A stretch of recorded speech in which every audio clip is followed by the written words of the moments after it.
Praise the Lord everyone. सबको जय मसीह की। आइए मैं आप सबके लिए उस पवित्र और सामर्थ्य वचन को पढ़ती हूँ, जो वचन हमें परमेश्वर के दास अपोस्टल अंकुर यूसुफ नरूला जी द्वारा और परमेश्वर की दासी पास्टर सोनिया यूसुफ नरूला जी द्वारा दिया जाता है। आइए मैं आप सबके लिए उस सामर्थ्य और पवित्र वचन को पढ़ती हूँ। पवित्र आत्मा भेदों को जाहिर करता है।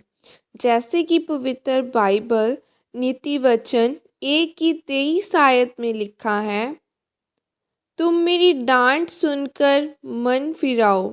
सुनो, मैं अपनी आत्मा तुम्हारे लिए उंडेल दूंगी।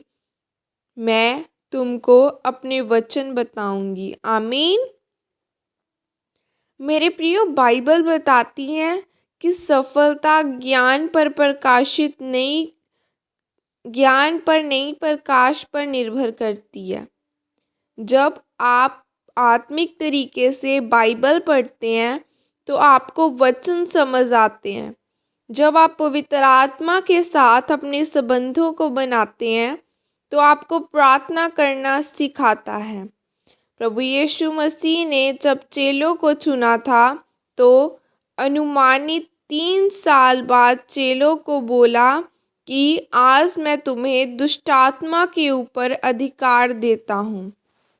जिस दिन 12 चेले चुने गए थे, उस दिन उनको दुष्ट आत्मा को निकालने का अधिकार नहीं मिला था। पर जब वह एक समय परमेश्वर के साथ रह चुके थे और प्रभु को छोड़ा नहीं, तब परमेश्वर ने कहा कि आओ, अब मैं तुम्हें अधिकार देता हूँ। जब आप पवित्र आत्मा के साथ संबंधों को बनाते हैं और रोज़ 1 घंटा सुबह, 1 घंटा दोपहर को और 1 घंटा रात को परमेश्वर के पास जाते हो, बिना किसी शर्त के कि आप उसे दवाई की तरह ले रहे हो, तो पवित्र आत्मा आपके जीवन में काम करना शुरू करता है, आपका मार्गदर्शन करता है। परमेश्वर ने पतरस से कहा कि लोग मुझे क्या कहते हैं? उन्होंने कहा, कोई तुझे एलिया कहता है, कोई तुझे यशाया कहता है। फिर परमेश्वर ने पतरस से पूछा, तू मुझे क्या कहता है? तो उसने कहा कि तू जीवते परमेश्वर का पुत्र मसीही है। तब परमेश्वर ने कहा कि यह भेद तुझ पर पवित्र आत्मा ने जाहिर किया है। मैं तुझ पर बड़ी कलीसिया बनाऊंगा और अधोलोक के फाटक तुझ पर प्रबल न होंगे। जब आप रोज़ परमेश्वर के पास जाते हैं, चाहे शादी हो, पार्टी हो, चाहे आप दुखी हो, आपका प्रार्थना का समय नहीं बदलता, तो फिर पवित्र आत्मा आपके साथ संबंध बनाना शुरू करता है और आपको पवित्र आत्मा की आवाज़ सुननी शुरू होती है।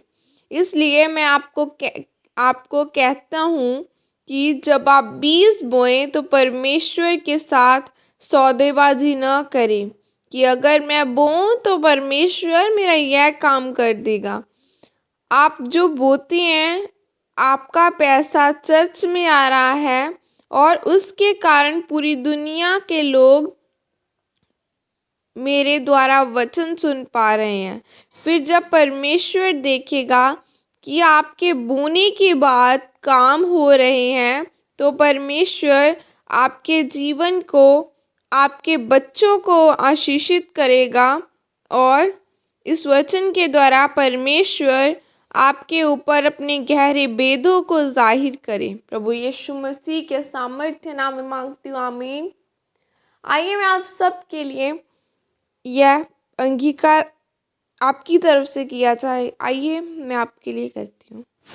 सर्वशक्तिमान परमेश्वर, इस वचन के लिए पिता, मैं आपका धन्यवाद करती हूँ। परमेश्वर, मैं अंगीकार करती हूँ कि मैं हमेशा अपने संबंधों को आपके साथ मजबूत करूँगी, ताकि आप अपने गहरे भेदों को मेरे ऊपर जाहिर कर सकें।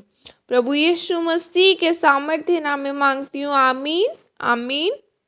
सबको जय मसीह की। God bless you all. खुदा आप सबको आशीषित करे, आपके घरानों को। बाइबल में लिखा है, तू बच तेरा घराना उद्धार पाएगा। ऐ मेरे जिंदा परमेश्वर, इनके साथ इनके घराने उद्धार पाए। सब लोगों को पिता आपके पवित्र लहू में कवर करती हूँ। आपकी सामर्थ्य इनके जीवनों में जाके इन्हें आज़ाद करे। सबको जय मसीह की। God bless you all. अपनी प्रार्थना में मुझे याद रखना कि खुदा अपना फेवर मेरी ज़िंदगी में करे, और जो मैं कर रही हूँ उसमें मैं आशीषित होकर बड़ी टेस्टिमनी के साथ वापस आऊँ। सबको जय मसीह की। God bless you.